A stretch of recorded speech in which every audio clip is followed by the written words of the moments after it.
The players believed they had significant leverage, a threat to the NFL. The threat was that the doctors and trainers, neuropsychologists, maybe owners, maybe commissioners and ex-commissioners were going to have to testify under oath as to what they knew and when.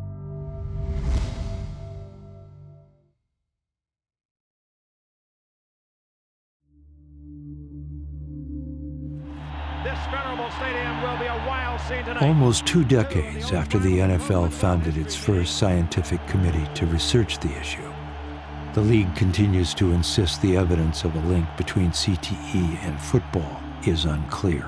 Sure looks like it was just a relentless and endless delaying action. Year after year after year, at crisis after crisis after crisis, the Concussions Committee and its members assured the public that the league was looking into this. The league actually never got around to looking at it in any kind of valid way. We're talking in the year 2013. This committee was founded in 1994. Maybe there should be better evidence by now. As the concussion crisis deepened, the commissioner faced yet another challenge, a lawsuit brought by more than 4,500 retired players. The threat to the NFL from this litigation was existential. The threat was that the league was going to have to pay out in the billions with a B, not millions with an M. About 1/3 of living NFL veterans, including some of the biggest former stars, claimed the NFL had fraudulently concealed the danger to their brains. The main allegations here are, it's very simple. There was a very severe hazard that was present in professional football. And it was a little secret. The NFL knew it, but the players certainly didn't know it. On the other side, the NFL's lawyers. Okay, representing the National Football League will be Paul Clement. He'll be flanked by Anastasia Danier. She's from the National Football League, and also Beth Wilkinson from Paul Weiss. Paul Clement will take your They questions insisted at the this time. league had done nothing wrong. But let's be clear. We strongly deny those allegations that we withheld any information or misled the players.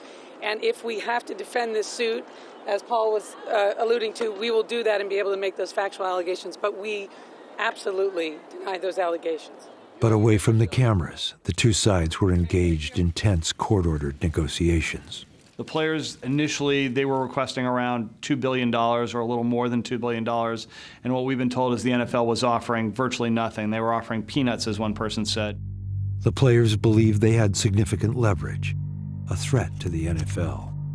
The threat was that the doctors and trainers, neuropsychologists, maybe owners, maybe commissioners and ex-commissioners were going to have to testify under oath as to what they knew and when. Historic settlement today. Then, with the 2013 football season about to begin, a surprise settlement. Between the National Football League and thousands of its former players. The league agreed to pay $765 million to resolve the lawsuit. It appears as if it ties it up quite nicely. You know, the two sides figured out that that was fair, and they were okay with it. And so the image of the situation to most fans is that the NFL got taken to task for the concussion problem, okay? There is a proposed settlement in a huge concussion lawsuit. But the settlement left one big question unanswered.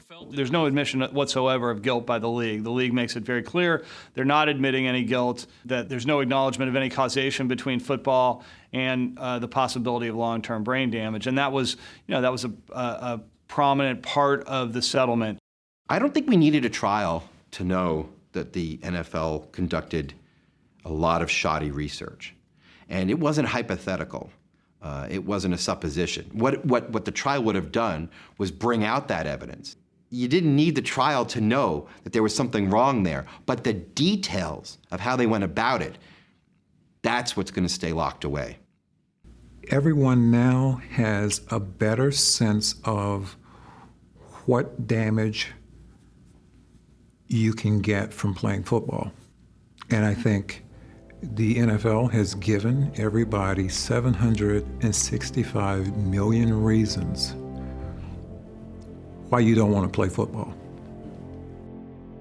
This year, after a federal judge found the settlement inadequate, the NFL agreed to pay even more, as much as $1 billion. And in court filings, NFL actuaries admitted that nearly a third of former players could develop neurological conditions.